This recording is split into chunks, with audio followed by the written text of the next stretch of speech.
Hello everyone, welcome to the Weeb Initiative. I'm your host, The Weeb. This is the show where every other week I'll be talking about anime, manga, and everything between.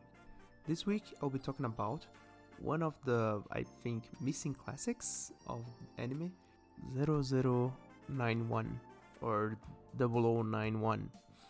This anime is something else, really. I didn't give it much credit when I started watching it, but eventually I grew up to it. I mean, it grew on me, and after researching the story a bit, oh man, this has some really nifty background. So before I even start, let's get to the stats. So 0091 or 0091 was originally a manga written by Ishinomori Shotaro. You may also know this guy by the creator of Kamen Rider, and Kamen Rider from the get-go, right? If I say the creator of Kamen Rider, this guy is already famous, but let's see what else he did just to give some more background.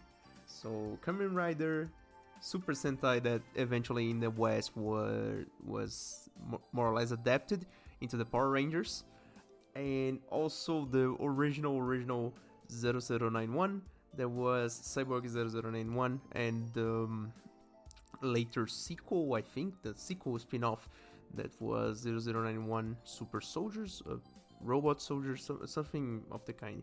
The guy lived from 1938 to 1998. He was basically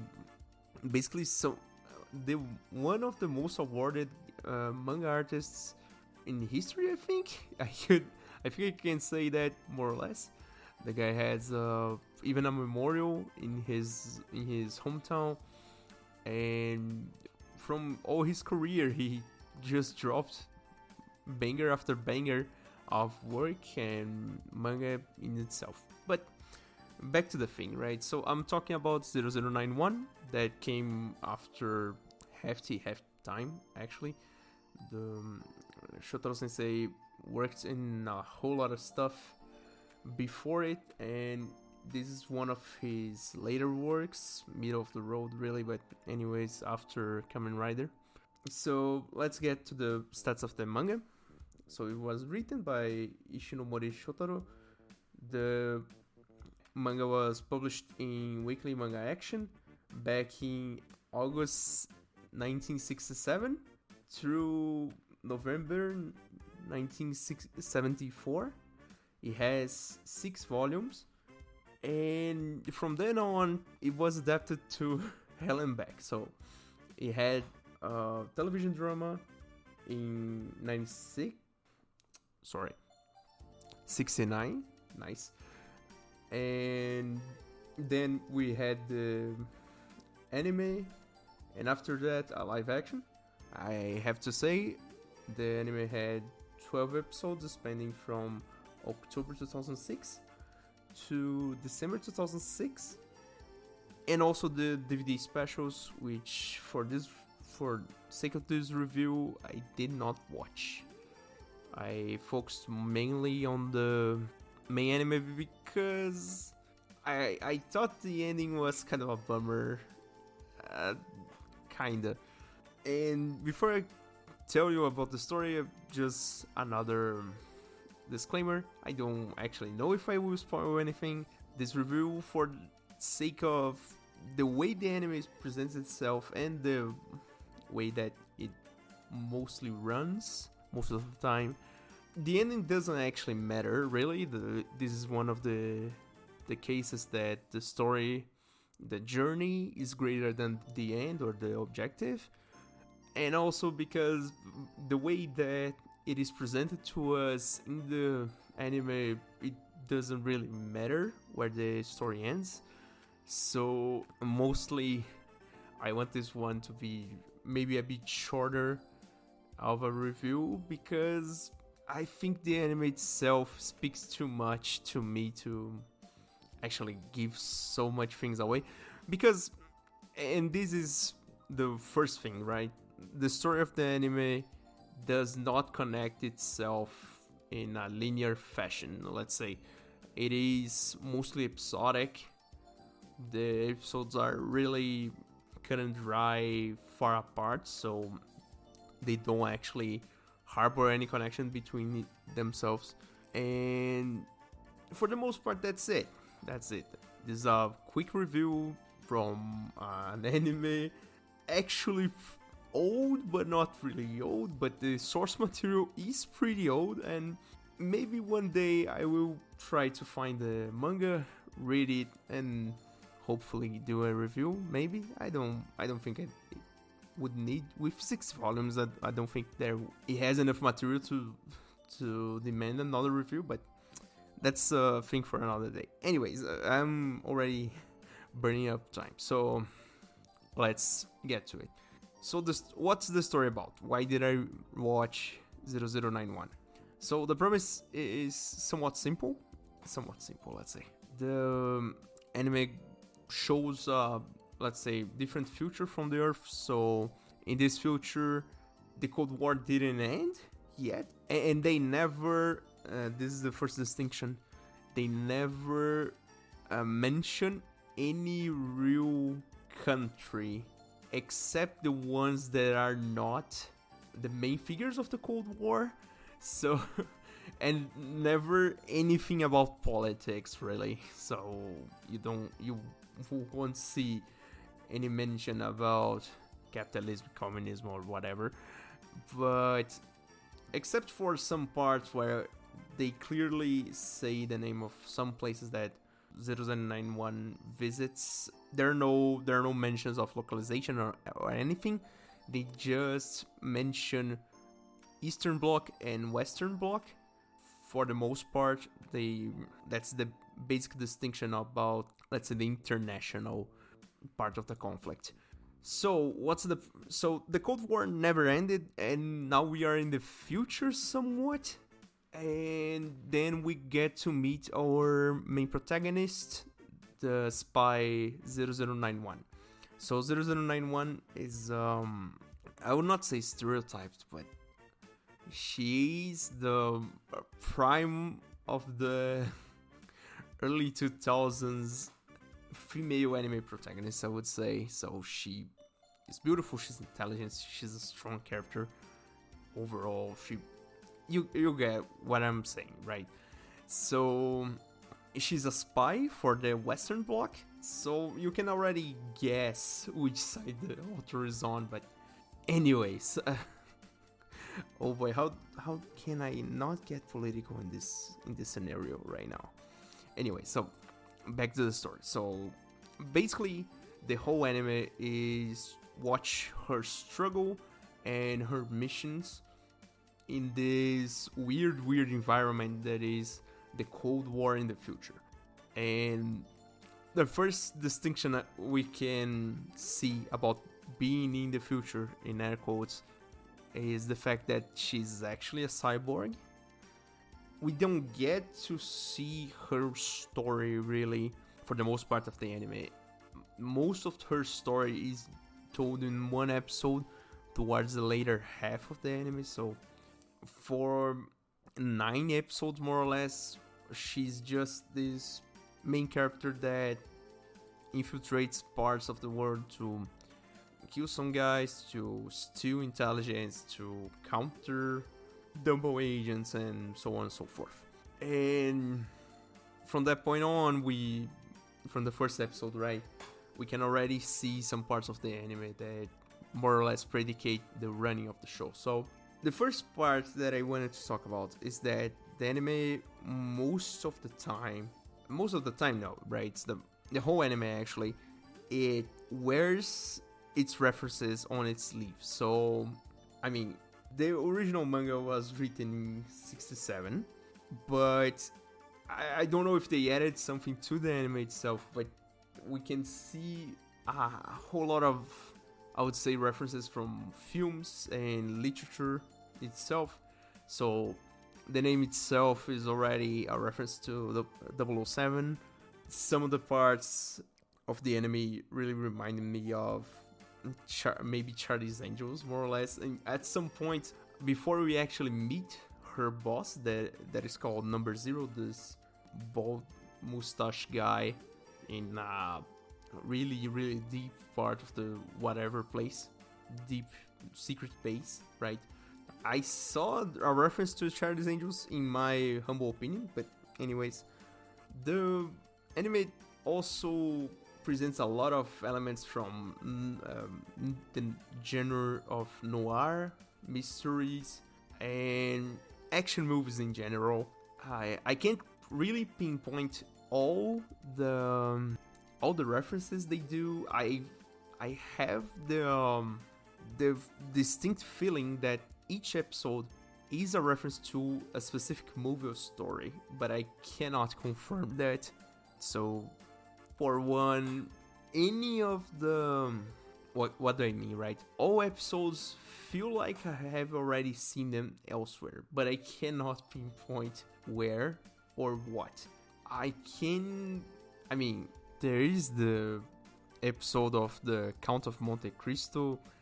There is, and I'm really certain there is more than one episode that are straight up homages to 007 movies, and so on and so forth. So it wears its references on its sleeves. It is not ashamed to do so, and that is not to the detriment of the anime. I think one of the things that really brought me to watching it really is that this anime is so full of personality, really.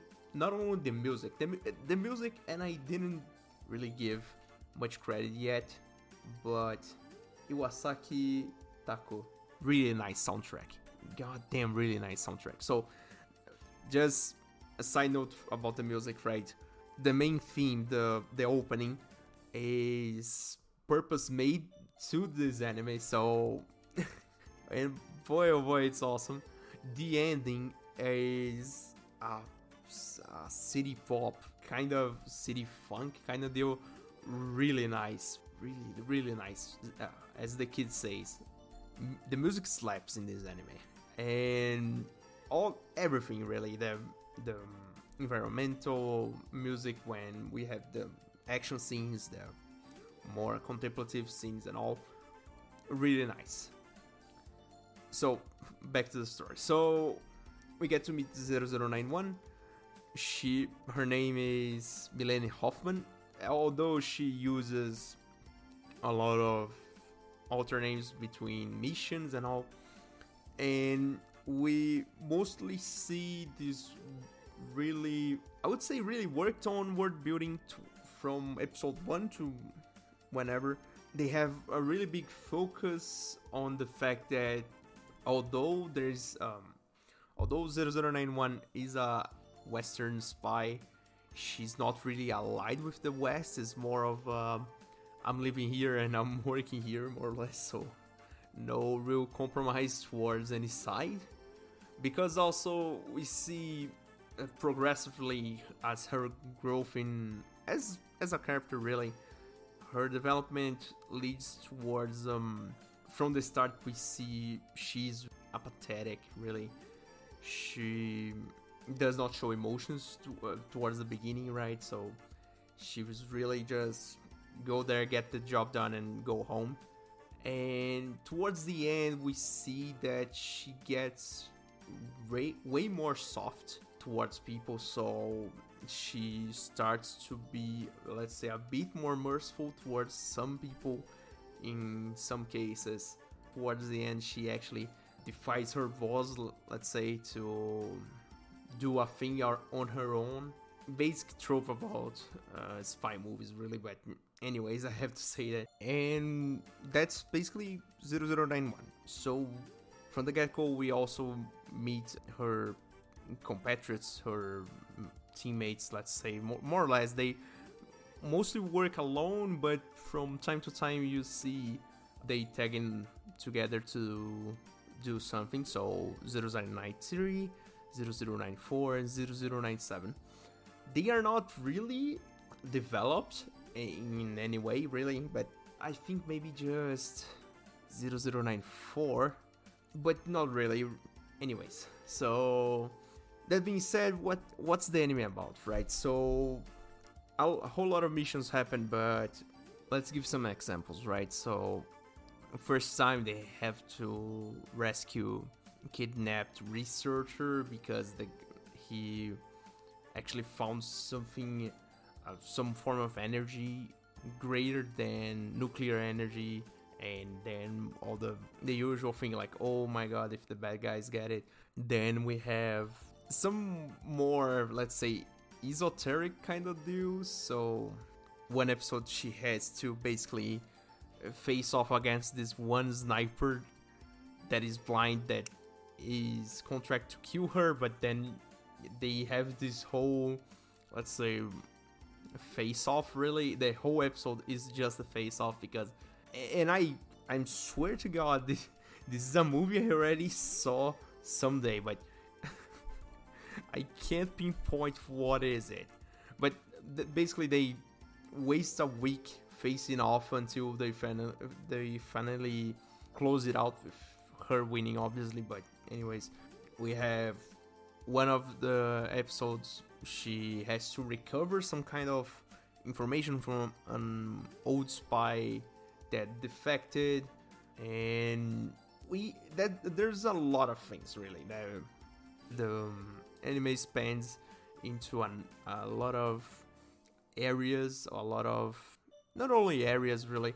What I meant to say is that they show a whole lot of world building in a form that she's always somewhere and affects in some way, like the effects that the Cold War has in multiple facets of this part of the story we are seeing, like the part of the story the anime is showing really.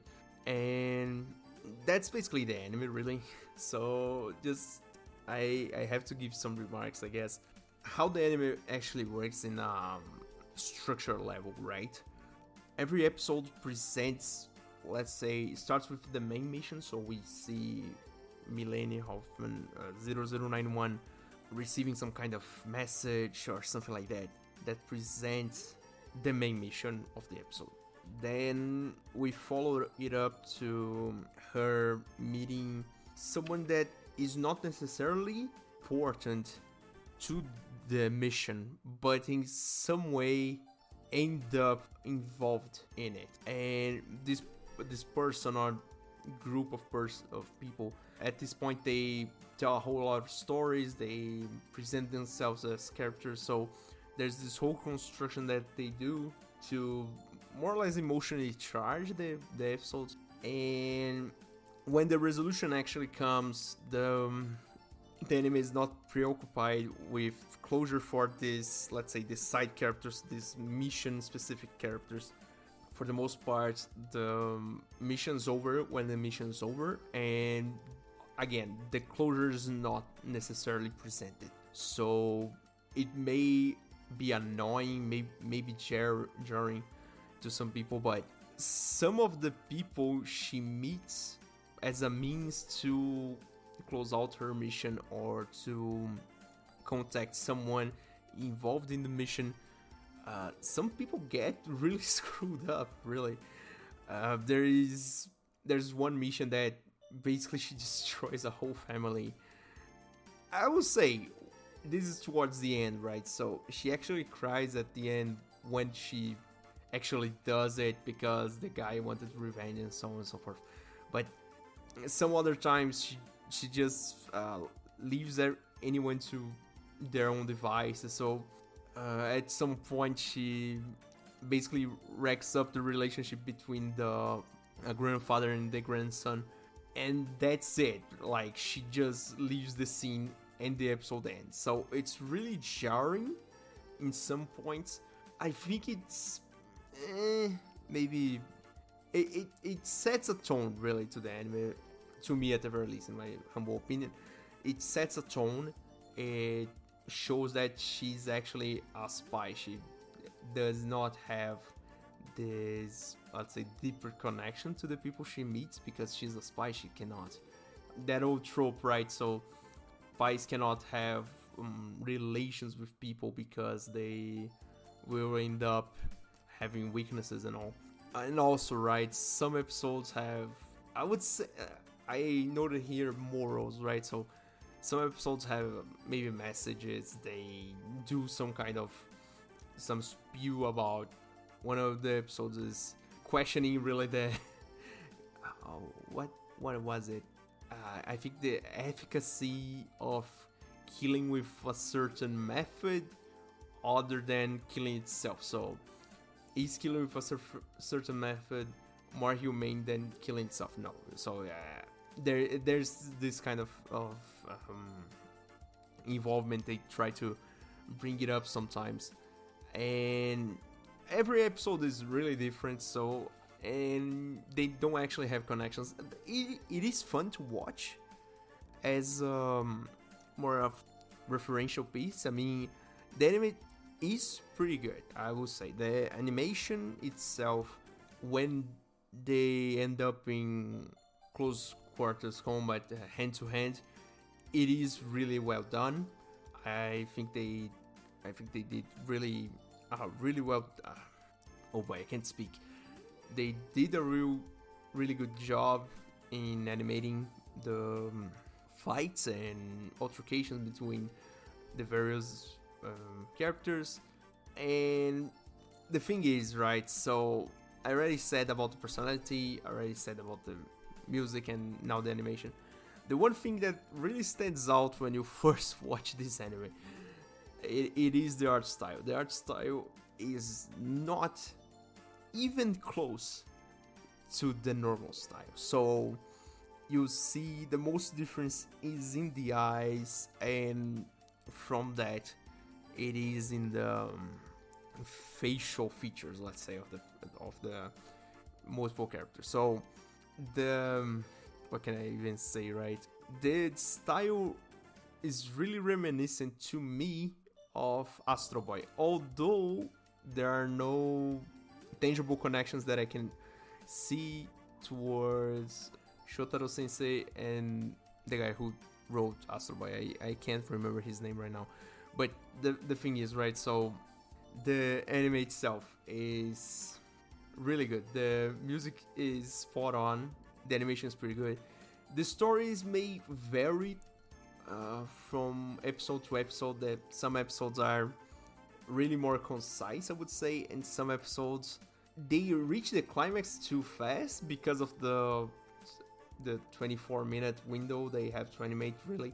And from what I can say, they really did what they could with this anime back in 2006. And now that I think about it, maybe I didn't say the studio that actually made the anime, but better late than never. Ishimori Entertainment, which actually is Ishinomori Sensei production company. So he actually founded a studio himself. From what I gather, they are still in service They are still active today. They do the Kamen Rider Tokusatsu, and I think some other stuff. The site doesn't seem actually to be dead. They really maintain the site actually updated, different from a whole lot of other studio sites that I have already researched in the past. They are still doing some things with the work of Ishinomori Sensei other than Kamen Rider. So from what I gather, the latest thing was a renovated version of one of the dramas inspired by Ishinomori other manga works. So that's good, pretty good. So before I even get to drag it out too much, what is my opinion about 0091? So first things first, as I already said, the music to me is spot on. The opening to the ending slaps. The ending is pretty good. The animation is pretty good, but you can clearly see towards the so they actually work a lot in the beginning. So from the first towards the third or fourth episode, we have a whole lot of hand-to-hand combat, pretty well animated. But from what I could gather, they I would not say cheaped out, but they didn't do as much hand-to-hand combat until the real late half of the anime. So the only fights after the 4th episode is more or less the 10th towards the 12th episode. That's a minor detail, nitpicking, but anyways, I think I need to address that. The themes that the anime shows are really heavy, actually. So one of the things I didn't actually give too much thought until now, but there is not, let's say, the anime is rated for 17 up in age rating. So what you can get with that is a whole lot of violence. There are some scenes that are really heavy, really, with the not only gore, but some deaths are just straight up messed up to show to kids, in my humble opinion. I mean, there is just an example, right?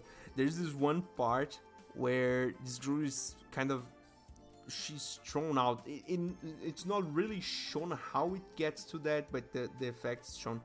She is thrown out in a device which has this giant gears, so she gets crushed, and they show the corpse with the whole blood and the face. So it is kind of messed up. Not only that, right? So there is this violent part, and also the fact that being the mid 2000s, and I have to make this very clear, being the mid 2000s with a story that is 17 years plus, and the manga is probably written the same way. They use 0091 and the other girls. We have a bit of fan service. In some ways, a bit more spicy than I would say, but they never really show anything. They just give off the idea, and then you have to complete the thought in your own head, let's say. So there is not. It is a what I would say, it's a more tastefully done fan service than we have nowadays. Nowadays we have a whole lot of penny shots, boobs everywhere, show off bras and whatever. This one is more subtle, which to me it's pretty good and fits actually to keep up the let's say the high level of the thoughts that go into the episodes, because the plot of the episodes goes, I would say they lean more towards a higher level of discussion. So it is really commonplace to the anime to show off moral dilemmas, ethics problems, and so on and so forth towards war, towards human lives, again, killing, assassination, use of nuclear weapons that they say a lot to, from the beginning towards the end. And there are a whole lot of questions, and I think the way they did the fan service itself lends it more towards the enrichment of the story, because it adds something else without, let's say, diminishing the story itself, the questions they present in the episode. I don't know if I would prefer to see it nowadays, but again, the manga was written in the 60s, and I'm talking about an anime that came out in 2006, so I don't know. Maybe if they did it a bit more nowadays, I think it would be better. It's one of the things that, in a way, it shows that maybe back then we had more of not restraint, but maybe we knew when to do stuff. I don't know. Anyways, I'm getting a tangent that doesn't actually matter right now, and I don't want to drag it out anymore. So that's basically the review. 0091, watch it. The music's good, the animation's good. I don't think you will find a version of it higher than 360p, but you can try. And the anime is pretty good. As a historical reference from a famous, written by a famous guy, done by his own company in the mid 2000s. I think it's a really good recommend. Actually, I do recommend to watch it. The anime is pretty good. I eventually maybe watch the predecessor, that is 009, the original one, Super Soldier. I don't know title, but anyways. So that's basically it. If you like the show, if you like what I do, if you like my reviews, please follow, please like, please share, depending on the platform you're on. Please subscribe, and please join the Discord. I'm trying to push it, man. I'm trying to push it. So, but anyways, I hope you stick around. Bye.